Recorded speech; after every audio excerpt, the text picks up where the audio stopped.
వారంగల్ ప్రాంతీయ వైద్యశాలను మంత్రి కొండా సురేఖ ఆకస్మికంగా తనిఖీ చేశారు. తనిఖీలు నిర్వహిస్తున్న క్రమంలో విస్తుపోయే వాస్తవాలను మంత్రి గుర్తించారు. వైద్యులు, ఆసుపత్రి సిబ్బంది సమయపాలన పాటించకపోవడం, కొంతమంది సిబ్బంది విధులకు హాజరు కాకుండా రికార్డుల్లో సంతకాలు చేయడంపై మంత్రి ఆగ్రహం వ్యక్తం చేశారు. అనంతరం ఆసుపత్రిలోని పలు విభాగాలలో రోగులకు అందుతున్న సేవలపై రోగులను అడిగి తెలుసుకున్నారు. ఆసుపత్రి సిబ్బంది నిర్లక్ష్యంగా వ్యవహరిస్తున్నారని గుర్తించిన మంత్రి వారిపై చర్యలు తీసుకోవాలని వరంగల్ జిల్లా కలెక్టర్ను ఆదేశించారు.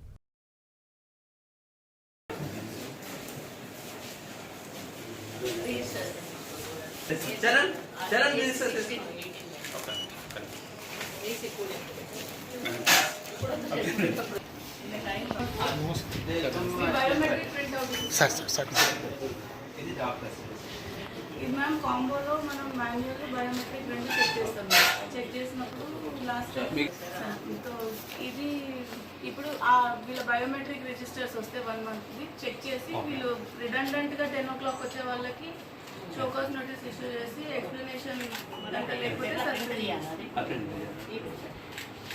చరణ్ బిల్లండి ఇది హౌస్ అరేంజ్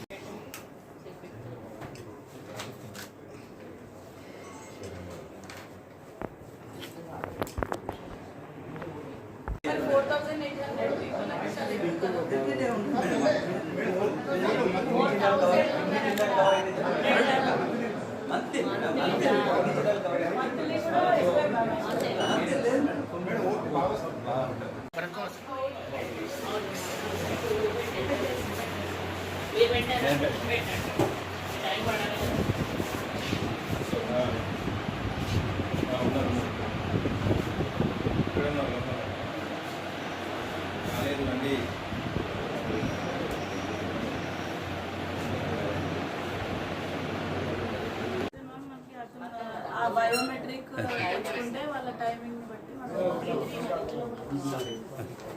ఇన్ పేషెంట్స్ చూడాలి.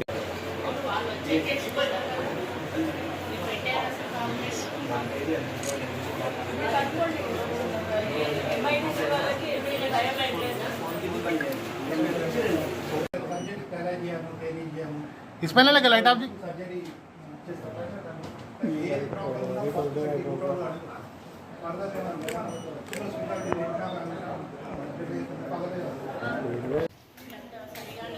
స్నేక్స్ మేనేజ్ ఏదైనా ఉందా? స్నేక్స్ చూడడం లేకపోతే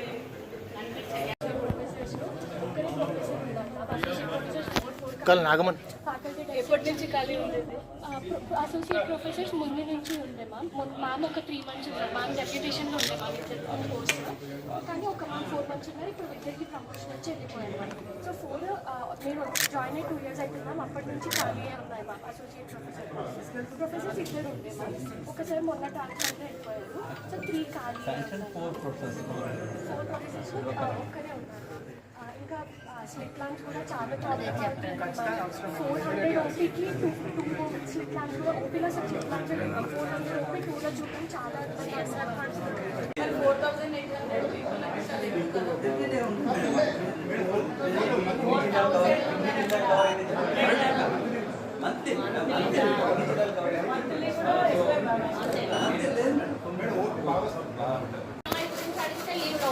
మళ్ళీ అడిగితే లేట్ అవుతుందని అంటున్నాం.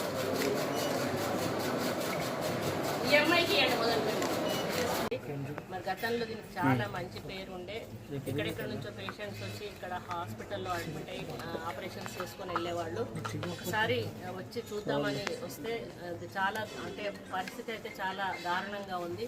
సరి అయిన సదుపాయాలు లేకపోవడం, స్టాఫ్ లేకపోవడం, కొన్ని టెక్నికల్ ఇన్స్ట్రుమెంట్స్ లేకపోవడం, అదేవిధంగా సరి అయిన టైంలో అటెండ్ అవ్వకపోవడం డాక్టర్స్ కానీ వాళ్ళు, ఇవన్నీ కూడా మేము ఐడెంటిఫై చేయడం జరిగింది. ఐ బ్యాంకు కూడా లేదు, కనీసం ఐ హాస్పిటల్ అయి ఉండి చాలా ప్రాబ్లమ్స్ ఉన్నాయి. స్టాఫ్ కొరత ఉంది, ప్లస్ బిల్డింగ్ కూడా చాలా పాతబడిపోయింది. దీనికి రెనోవేషన్ కూడా చేసి చాలా సంవత్సరాలు అవుతూ ఉంది.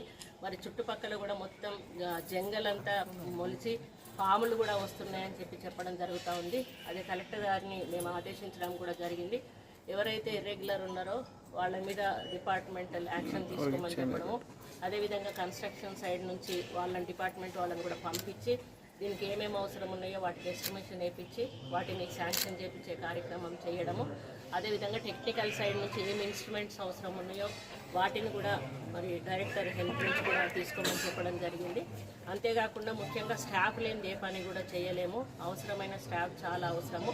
మరి కొత్త మెడికల్ కాలేజీలు ఓపెన్ చేయడం వలన చాలా చోట్ల ఆ మెడికల్ కాలేజీలకు పర్మిషన్ రావాలని చెప్పి ఈ పాత హాస్పిటల్ల నుంచి చాలా మందిని అక్కడికి ట్రాన్స్ఫర్ చేయడం జరిగింది. దానివల్ల ఇక్కడ అసోసియేట్ ప్రొఫెసర్స్ వాళ్ళ కొరత ఎక్కువగా ఉంది.